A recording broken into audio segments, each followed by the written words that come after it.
إلا العلماء أمثالهم، هم الذين يقدرون العلماء. أما الطاعنون والسابون باسم الجرح والتعديل فهم بعيدون كل البعد عن العلم والعلماء وعن احترام أهل العلم وأهل السنة والجماعة من المخالفين لهم.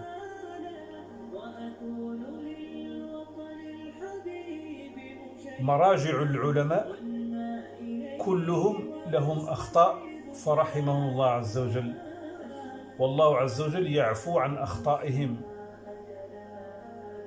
ونجد سبحان الله العظيم عبر الزمن العلماء السابقين ثم من يلحق خلفهم سبحان الله لا يطعن في السابقين ولا يجرح فيهم ولا يسبهم ولا يطعن فيهم سبحان الله العظيم، ولا يشهر بهم. تجد العلماء في ردهم الاحترام والتوقير والتواضع أمام هذا العالم، هذا الجبل، هذا المحدث، بكل تواضع يرد عليه ردا علميا وبأدب، لا يجرح في الشيخ ولا في العالم أبدا، ولا ينتقص من علمه. دائما هذا العالم الذي يرد على العالم الذي سبقه باحترام وبتوقير، ويحتقر نفسه أمام الشيخ الذي يرد عليه. وفي زماننا هذا سبحان الله رأينا العجب العجاب من بعض المنتسبين لمنهج السلف، وهم بعيدون كل البعد عن السلف الصالح رضي الله عنهم وعن منهجهم النقي الصفي باسم الجرح والتعديل، ويقبض في يديه هذه العصا باسم الجرح والتعديل ويبدأ بالضرب على رؤوس المخالفين له في القول أو في مسألة من المسائل. سبحان الله، هذا الذي يدعي السلفية من المداخل وأمثالهم وأذنابهم يجب عليك ألا تخالف كلامه، وأن تتمسك بهذا الشيخ ولا تخالف، وإلا خالفت فمصيرك الحب في هذا الشيخ والبغض في هذا الشيخ. ويطعنون فيك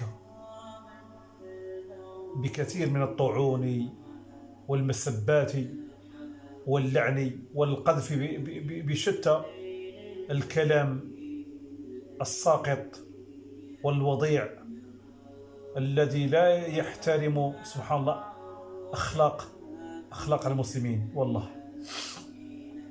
وهنا أتذكر الشيخ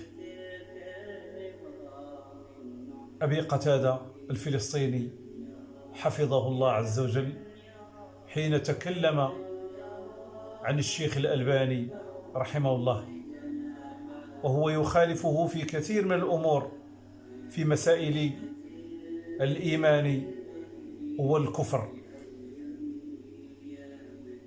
ولقد رد الشيخ أبي قتادة الفلسطيني حفظه الله على الشيخ الألباني رحمه الله في باب الإيمان كما قلنا، باب الإيمان والكفر. وتكلم عنه أبي قتادة في إحدى الكتب سبحان الله العظيم،